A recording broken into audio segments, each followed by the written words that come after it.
जब हमारा मुख पर की ओर नहीं है तो हम अपने में हैं, माने अकेले हैं। जो वस्तु अकेली होती है तो शुद्ध कहलाती है।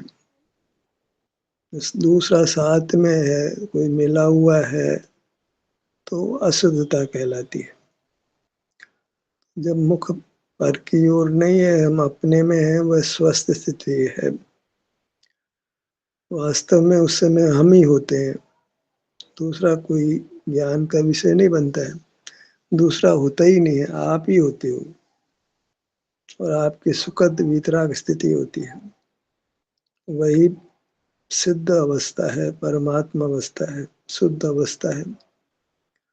हम शुद्धता कहीं बाहर देखते हैं, परमात्मा को वितराग देखते हैं, शुद्ध देखते हैं,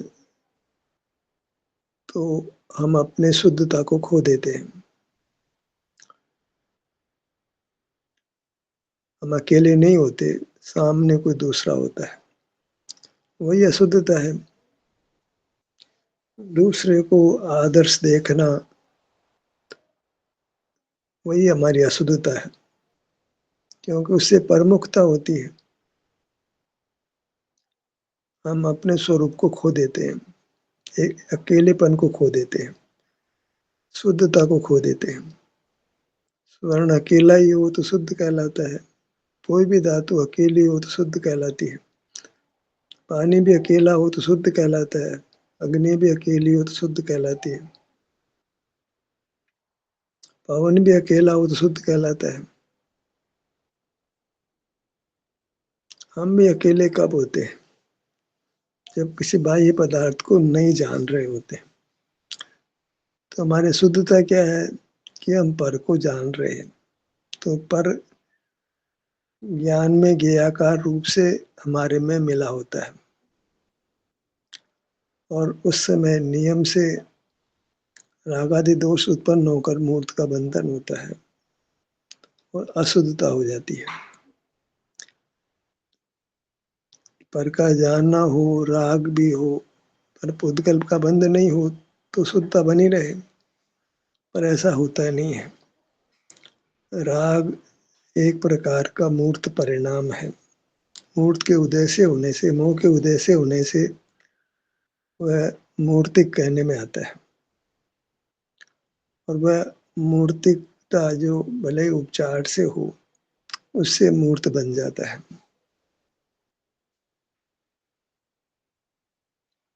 मूर्त से ही मूर्त बन सकता है, मूर्त से मूर्त का बंधन नहीं हो सकता है। शुद्ध जीव से मूर्त नहीं बन सकता है, कर्म नहीं बन सकता है। अशुद्ध जीव का क्या मतलब है कि उसमें कोई मिला हुआ है, और मिला हुआ को हमें किस रूप से देखना है?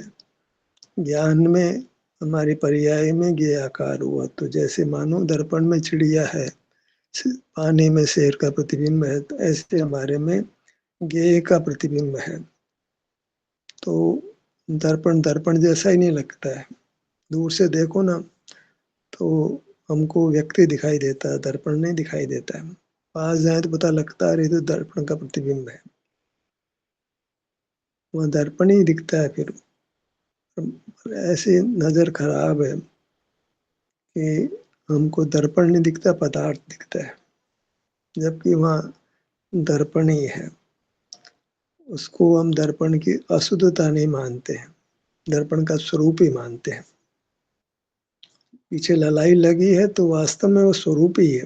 कांच के पीछे ललाई नहीं हो तो पदार्थ प्रतिबिंबित नहीं हो सकता है। ऐसे ही हमारे मुंह का उदय नहीं हो मूर्त कर्म का तो पदार्थ जानने में नहीं आएगा। मूर्त इंद्रिया नहीं हो तो पदार्थ ज्ञात नहीं होगा। तो ज्ञान होने के पीछे अनादि की अशुद्धता है। वो अशुद्धता को नहीं उपार्जित है, नहीं अनादि से धारावाही रूप से जा खड़ी है। एक कर्म जाता है वो अपनी संतति दूसरा कर्म दे जाता है, क्योंकि हम धारावाही रूप से ज्ञाकार होते रहते हैं। ज्ञाकार होना ही हमारी अशुद्धता है। हमने अपने शुद्ध स्वरूप को खो दिया है। जो ग्लास होता है उसमें पदार्थ प्रतिबिंबित नहीं होता है, उसके पीछे ललाई हो तो पदार्थ प्रतिबिंबित होता है। तो ललाई का होना, पदार्थ का प्रतिबिंबित होना, वह कांच की अशुद्धता है। हम उसको स्वरूप मान लेते हैं तो हमारा दोष है। पारदर्शी होता है कांच, यदि उसके पीछे ललाई नहीं हो तो कोई पदार्थ प्रतिबिंबित नहीं होता है। तो प्रतिबिंबित होना दर्पण की अशुद्धता है। हम उसको स्वभाव मान लेते हैं। दर्पण स्वयं ही अशुद्ध है, उसने अपनी शुद्धता को खोया है, उसके पीछे ललाई बंधी हुई है, चिपकी हुई है। हमारे भी अनादि से कर्म चिपका हुआ है, इसलिए इंद्रियां बनी है और पदार्थ जानने में आ रहा है। तो कर्म का बंधन होना फिर पदार्थ का जानने में आना, दोनों हमारी अशुद्धता है। वहां फिर हम अकेले नहीं है, ज्ञाकार ज्ञान खड़ा है जो ज्ञेय जैसा लगता है। मेरे चित्त में मेरा पुत्र है, जैसे पुत्र है मेरे मेरे मेरे में आ गया है, आया नहीं लगता है आ गया है। ऐसा भ्रम उपजता है जब जीव अकेला नहीं होता है। पदार्थ ज्ञान में आया, अकेलेपन को खो देते हैं, शुद्धता को खो देते हैं। विचार खड़ा होगा, चाह खड़ी होगी, आकुलता होगी। पदार्थ जानने में आ रहा है तो भी हमको इच्छा भी थी जानने की, तो भी सुख नहीं मिल रहा है। वास्तव में हमको मिल ही नहीं रहा। मिल जाए तो शांति हो जाए। पदार्थ मिल गया है, ये भ्रम हुआ, मिला नहीं है। मिल जाए तो दिक्कत ही नहीं हो, संसार खत्म, सुख हो जाए। मिल पदार्थ का जानना सुख रूप हो जाए। पदार्थ जानने में आ ही जाए तो फिर दुख नहीं होगा। इच्छित वस्तु मिल गई, दुख किस बात का? पर मिलती नहीं है, मिलने का धोखा होता है। हम धोखा ही खाते रहे हैं। पदार्थ जानने में आया, हमारा घर में जानने में आ रहा तो मन मिल गया। पुत्र जानने में आ रहा है, पत्नी पति जानने में आ रहा है तो मिल गया। मिला हिला कुछ नहीं है, भ्रम मिला है। जानना स्वयं ही भ्रम रूप है, क्योंकि जानने में ऐसा लगता है कि वस्तु मिल गई है। मिली नहीं है, मिलने का भ्रम हुआ है।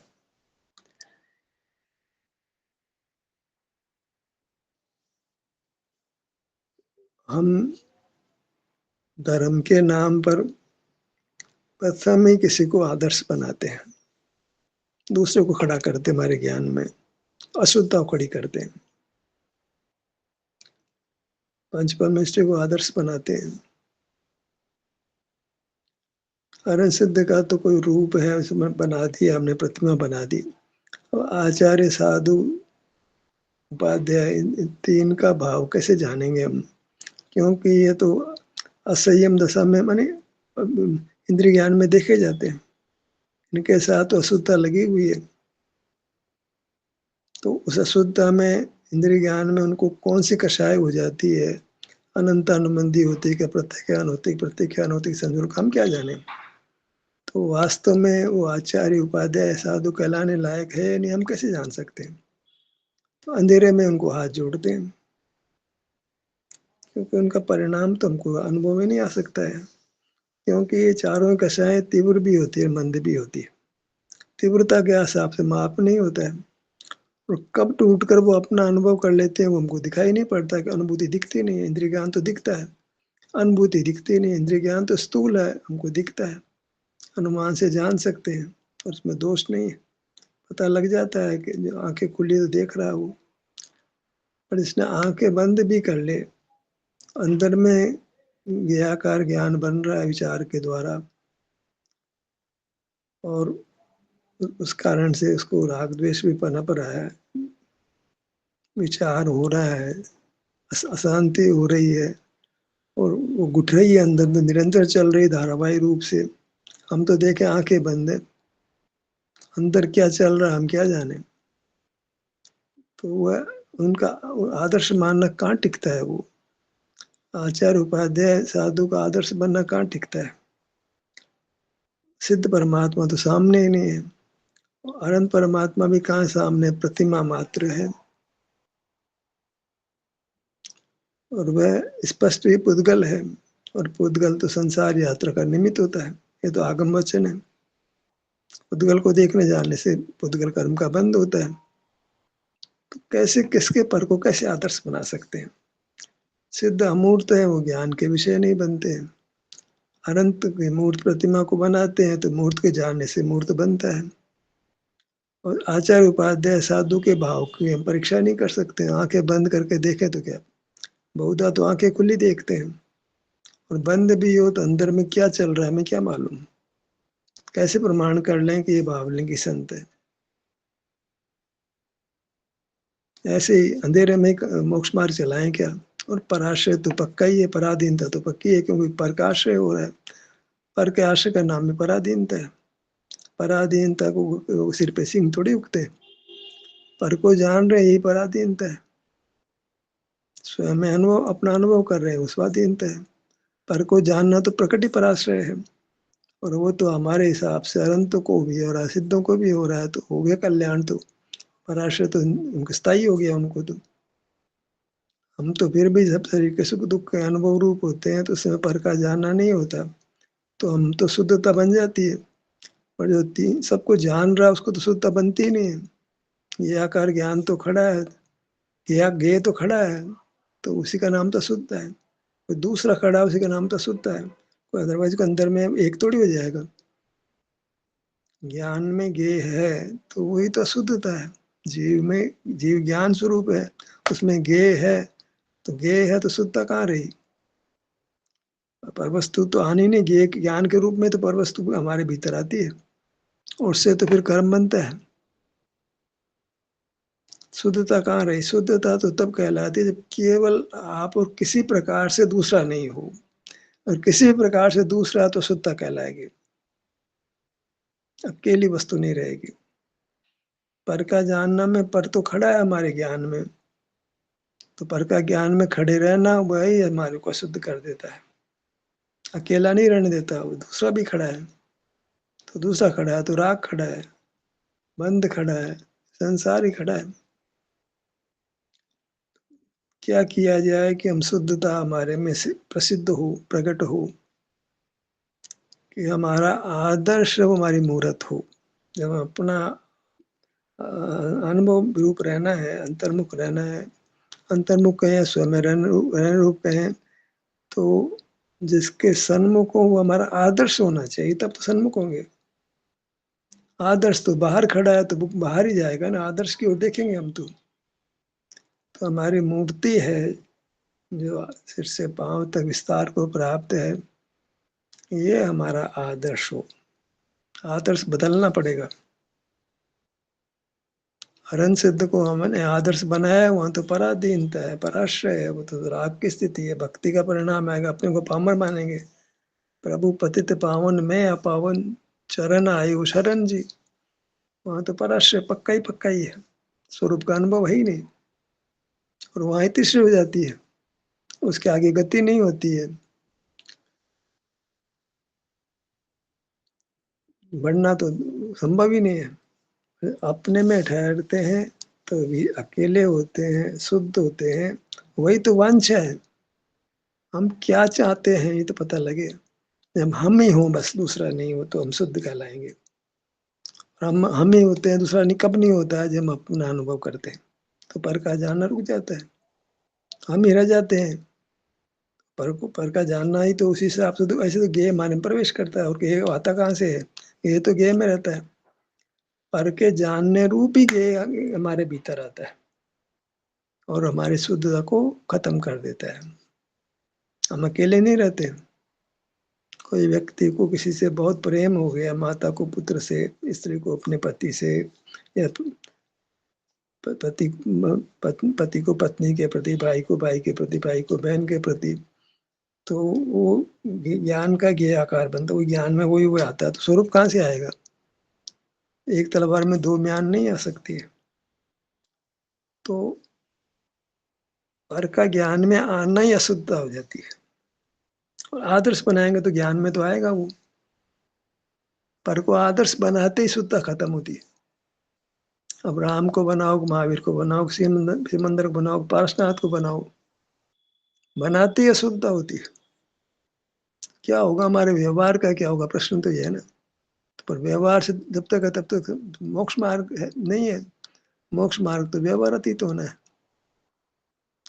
व्यवहार के आश्रय से मोक्ष मार्ग नहीं होता है, मोक्ष नहीं होता है। निश्चय मोक्ष मार्ग है, मोक्ष मार्ग है निश्चय।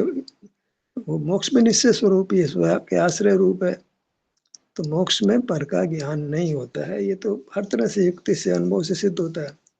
तो मोक्ष मार्ग में पर का ज्ञान नहीं है, और पर का ज्ञान हो तो अशुद्धता कहलाती है। परमात्मा को क्या शुद्धता स्थापित करें हम, नहीं कर सकते ना। तो सब आगम का क्या होगा, तो उसका समाधान ये है कि आगम बड़ा है कि अनुभव बड़ा है। अनुभव को किसी प्रमाण की जरूरत नहीं होती है। और जब अनुभव का फल भी दिखाई पड़ रहा है कि सुख हो रहा है, सुख बढ़ रहा है, और क्या प्रमाण चाहते हैं, सुख की तो चाहते हैं हम। जब अपने हम ही अकेले ही होते हैं, दूसरा ज्ञान का विषय नहीं बनता है, तो शुद्धता है, वीतरागता है। और ये सब अभ्यास करते हैं तो दिन प्रतिदिन सुख बढ़ता है, स्वास्थ्य बढ़ता है, शंकाएं खत्म हो जाती है, शंका में आकुलता रहती है, शंका समाधान हो जाती है, निराकुल हो जाते हैं। शंका को प्रश्न नहीं रहता है। जब आप आपका अनुभव करता है तो मोक्ष मार्ग मिल गया, माने मोक्ष जैसी स्थिति बन गई, तो सब चाह ध्वस्त हो जाती है, कोई चाह खड़ी नहीं रहती, कोई इच्छा खड़ी नहीं रहती। अनुभव में इच्छा हो तो अनुभव नहीं कहलाएगा वो, अनुभव तो वीतराग होता है। तो वीतराग अवस्था ही तो आदर्श बनेगी, और क्या आदर्श बनेगा। बाहर भगवान को देख रहे हैं तो वीतरागता होती है ना, कौन से आदर्श की कल्पना करें जब भाई नहीं, तो आदर्श होना चाहिए ना सामने। वीतराग स्थिति तो प्रतिमा में दिखती नहीं है ना, वो तो प्रतिमा तो मूर्त है, कैसे देखोगे आप, कल्पना के घोड़े दौड़ाएंगे। अपनी वीतराग स्थिति हमारे अनुभव में आती है, परमात्मा की विचित्राग स्थिति हमको अनुभव में नहीं आती है। कहते हैं प्रसूता की पीड़ा को प्रसूता ही जानती है, क्यों अनुभव उसको होता है। देवों का सुख देव ही जानते हैं, क्योंकि हमको नहीं होता है। नारकी का दुख नारकी को होता है, हमको नहीं होता है। जिसको कैंसर हुआ है वही जानता है कैंसर की पीड़ा कैसी होती है, हम क्या जाने। तो परमात्मा का सुख परमात्मा को ही अनुभव में आता है, हमारे हमारे कैसे आएगा, तो हमें कैसे बोध होगा कि ये परमात्मा का स्वरूप है। किसको हाथ जोड़ रहे हैं फिर, जब परमात्मा की स्थिति हमारे अनुभव में नहीं आ रही है, तो किसको हाथ जोड़ रहे हैं हम। कोई कल्पना से तो हाथ नहीं जोड़े जा सकते ना, चीज सामने होनी चाहिए ना। चीज सामने ही नहीं है तो हम कैसे कहें कि हमने उसको स्वरूप को जान लिया है। हमने परमात्मा को स्वरूप को जान लिया है, जो जानते अरहतम तो अरहतम द्रवित गुण पज्जयते हिम, जो भी है। तो सामने ही नहीं है भाई, उनका द्रव्य सामने नहीं है, उनका गुण सामने, उनके पर्याय हमारे सामने नहीं है। दिखाई पड़ेगा, वो मूर्त होगा। तो अनंत का जीव या सिद्ध का जीव, चाहे आचार्य उपाध्याय साधु का जीव, वो तो ज्ञान का विषय बनेगा ही नहीं। बनेगा तो पुद्गल, और पुद्गल से संसार यात्रा होती है। जहाँ पुद्गल हुआ वहाँ राग हुआ, राग हुआ बंधन हुआ, बंधन हुआ संसार हो गया। तो हमारा आदर्श है वो पर नहीं होना चाहिए, नहीं तो पर हमारे दिमाग में भरेगा। फिर मंदिर बनेंगे, तीर्थ बनेंगे, पहाड़ बनेंगे, सब कुछ बनेगा। फिर आरंभ परिग्रह बहुत होगा, उसमें जीव हिंसा भी बहुत होगी, बहुत पाप बनेगा। पुण्य बांधने चले तो पाप बन जाएगा। बहु आरंभ परिग्रह से ना, परिग्रह से नारकेश हो जाएगा। कितना परिग्रह करोगे।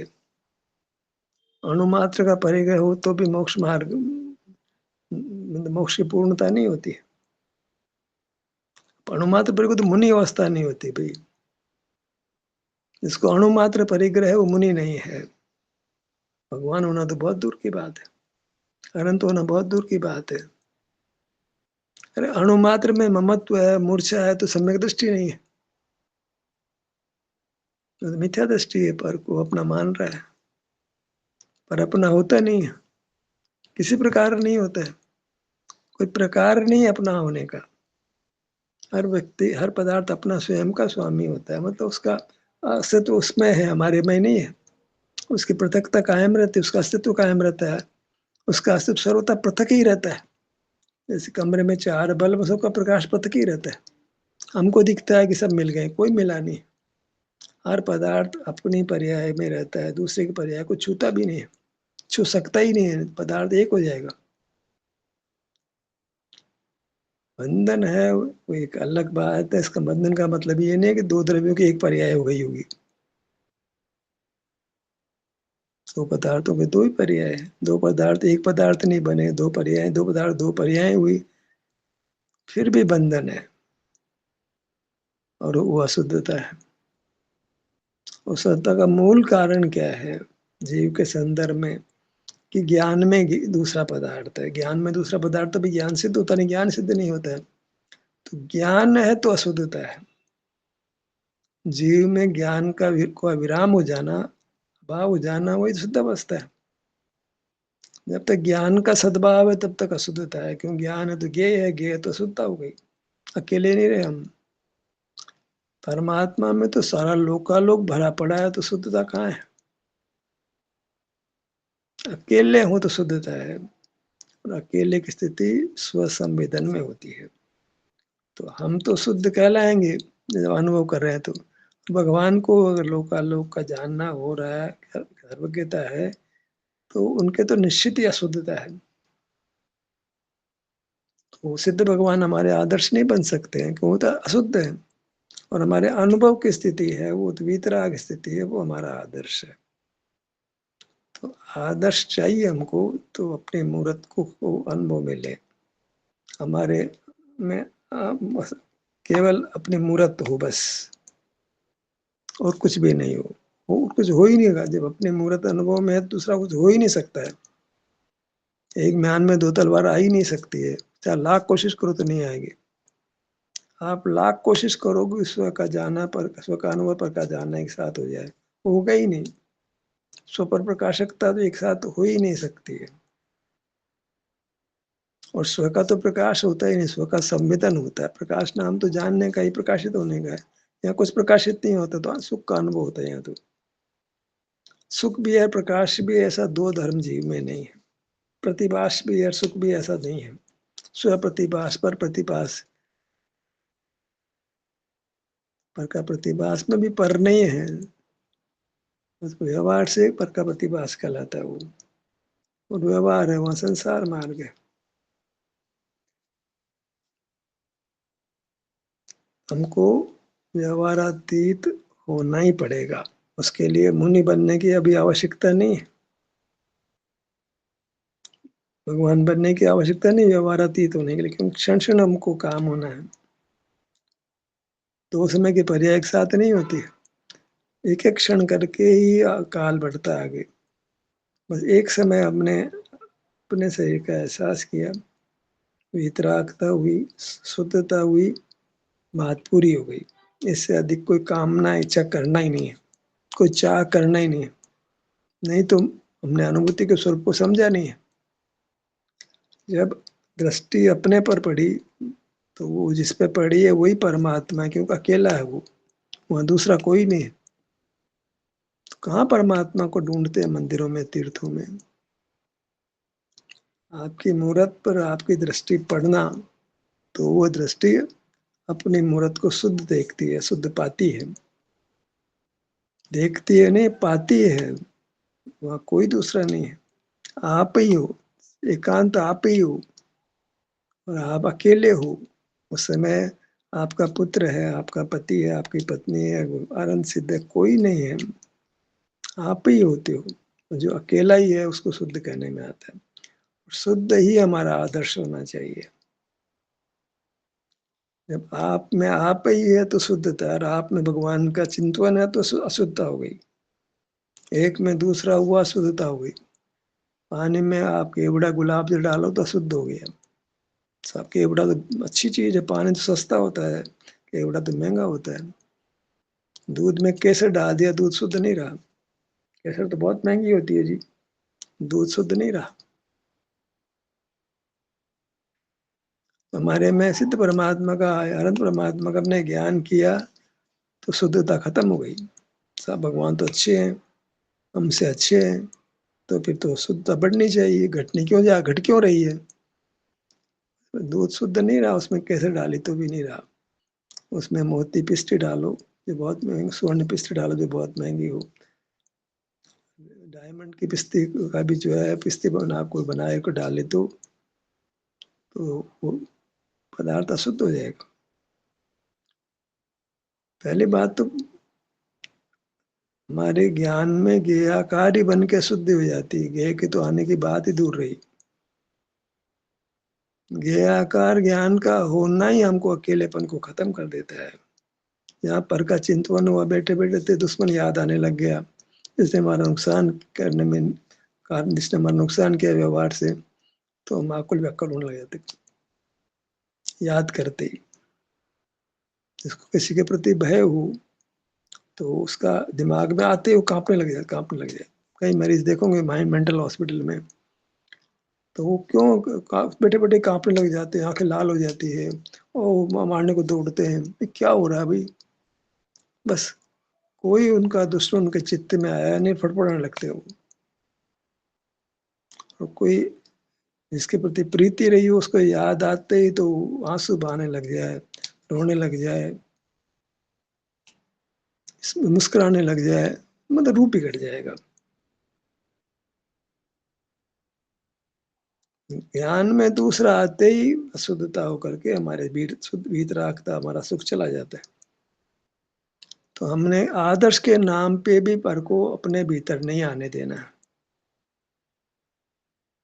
तब मोक्ष मार्ग होता है, तब स्वर में स्थिति होती है, वितराग स्थिति होती है। आप तो कह सकते हो कि आप तो धर्म उड़ाते हो, धर्म उड़ाते नहीं, धर्म की अपने में स्थापना करते हैं। जो दुर्लभ धर्म था उसको सुलभ करते हैं। जब ज्ञान होता है तो शुद्धता हो जाती है, क्योंकि ज्ञान में ये आकार खड़ा है, हम अकेले नहीं रहे। अकेली वस्तु शुद्ध कहलाती है। लोक व्यवहार में देख लो, दो मिले हैं तो शुद्ध नहीं कहलाते, अशुद्ध कहलाते। ज्ञान ही मूल अशुद्धता है, तभी शुद्ध सुख प्रकट होता है। ज्ञान अकेला नहीं होता है, ज्ञान की सिद्धि ज्ञेय से होती है।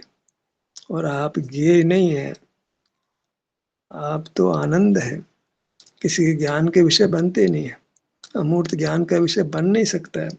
आज तक किसी ने अमूर्त को जाना नहीं है, जान सकता नहीं है, असंभव है। ज्ञान मूर्त का ही होता है, और मूर्त का ज्ञान होना ही अशुद्धता है। मूर्त के ज्ञान के निमित्त से ही संसार यात्रा होती है, जिसको भावेंद्री कहते हैं, उसको जीतना पड़ता है, तब दर्शन मोह का उपशम होता है। नहीं, दर्शन मोह खड़ा ही रहता है, मिथ्या दर्शन खड़ा ही रहता है, भ्रम खड़ा ही रहता है। भ्रम के विनाश के लिए जरूरी है कि हम अकेले हों, किसी पर पदार्थ को नहीं जान रहे हों। जानना पर पदार्थ का ही होता है, तो जान नहीं रहे हों, तब हम अपने में हैं और अकेले हैं और सुखी हैं। तो जानना नहीं हो, ये हमारा लक्ष्य है। हमारा लक्ष्य है ज्ञान नहीं हो, तो हम पवित्र होते हैं, शुद्ध होते हैं, परमात्मा होते हैं। वही हमारी आदर्श स्थिति होती है। और वह शुद्ध स्थिति है कि दूसरा हमारे ज्ञान में नहीं है, हम ही हैं, एकांत हैं, अकेले हैं। अकेली वस्तु को अशुद्ध कहने में नहीं आता है। तो शुद्धता एक क्षण में होती है। जहाँ पर को नहीं जान रहे तो अपने में है और अकेले हैं, और शुद्धता हो गई, परमात्म दशा हो गई। तो अगले समय तो नहीं रही ना। दो समय की बात ही करना अच्छी बात नहीं। वर्तमान आता है, एक समय आता है, एक समय में हमने अपने को अकेला कर लिया। हमारा काम तो पुरुषार्थ तो एक समय का ही होता है, अगले समय देखेंगे। भविष्य में जीना नहीं है हमारे को। जब वर्तमान में हम ये काम करना, तो आगे भी वर्तमान आएगा तो आगे भी वही करना है, फिर भी आगे वर्तमान आएगा तो वो अब वही करना है। हमने वर्तमान में यही करना है, आएगा वर्तमान है तो यही करना हमको। वर्तमान में हमको अनुभव करना इष्ट है, ज्ञाकार होना इष्ट नहीं है, पर को जानना इष्ट नहीं है। अकेले रहने का स्वरूप ही है कि हम पर को नहीं जाने, नहीं जानेंगे कुछ। हमें सुख चाहिए, वीतराग दशा चाहिए, शुद्ध दशा चाहिए, अशुद्ध रहना नहीं है। तो अशुद्धता पर के जानने रूप होती है, और वह हमने नहीं की तो हम अकेले हैं, शुद्ध है, परमात्मा है। वो हमारा आदर्श रूप है, आदर्श अवस्था है। उसी को हमने भाना है, उसी को वो लक्ष्य बनाना है, उसी को आदर्श बनाना है, और वही उसकी पूजा करना है। वही परमात्मा की सच्ची पूजा है। ध्यान का सत्र यहीं समाप्त होता है। आपकी सहभागिता के लिए धन्यवाद।